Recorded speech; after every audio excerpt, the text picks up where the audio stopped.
À Saint-Étienne, c'était l'heure des retrouvailles. Pour Patrick Rovelli tout d'abord, qui retrouvait avec sa nouvelle équipe Sochaux la pelouse du stade Geoffroy-Guichard après son départ de Saint-Étienne.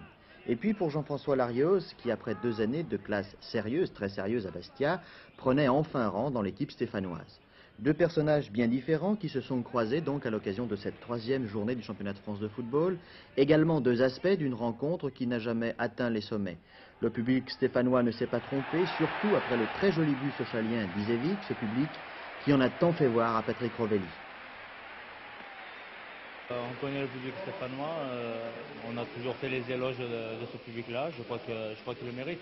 Il est certain qu'il y a toujours dans un public quelques exceptions, mais dans l'ensemble, il est très correct et soutient énormément son équipe. Vous qui avez eu la possibilité de le juger de l'extérieur, puisque maintenant vous jouez à Sochaux, et de l'intérieur, puisque vous étiez stéphanois, c'est mieux de le voir de l'extérieur?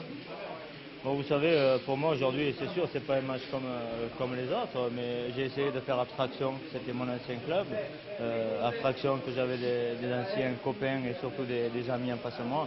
Donc je crois que finalement ça s'est bien déroulé pour ma part, encore qu'actuellement je ne suis pas au maximum d'une possibilité, c'était dommage pour Sochaux. Si vous aviez à juger cette équipe de Saint-Étienne de l'extérieur, comme avant-centre de Sochaux, comment le feriez-vous? Disons que pour moi ce soir c'est difficile de la juger, peut-être que nous n'étions pas, je crois, au maximum de nos possibilités, surtout sur le plan physique, c'est peut-être dû à la chaleur, mais disons que j'aurais aimé que la SS gagne sur les occasions qu'elle s'est créées et non pas sur les buts qu'elle a marqués, disons qu'ils ont été entachés de fautes au préalable.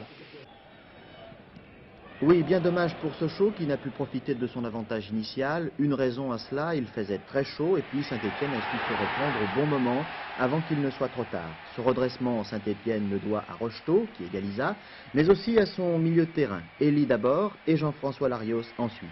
Vous retrouvez Saint-Étienne comme vous l'avez quitté? Non, absolument pas, car je l'étais à l'époque stagiaire, là je suis rentré quand même dans l'effectif professionnel. Il y a quand même un changement et puis j'ai la confiance des dirigeants et surtout de l'entraîneur, et ce qui me permet de m'extérioriser pleinement.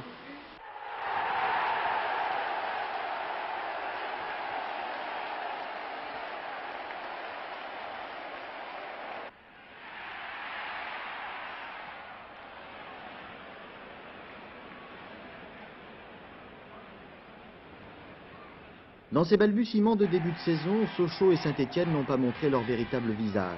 Il faudra encore attendre avant de connaître ces 2 équipes. Mais avec Patrick Rovelli en grande forme, Sochaux fera certainement une bonne saison.